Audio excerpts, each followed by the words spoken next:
1918 would prove to be monumental in the history of Rockhampton.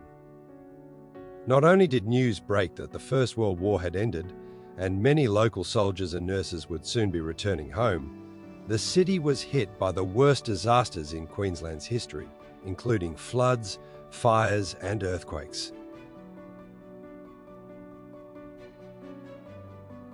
Time Safari's walking tours highlights the important moments in Rockhampton and central Queensland's long history.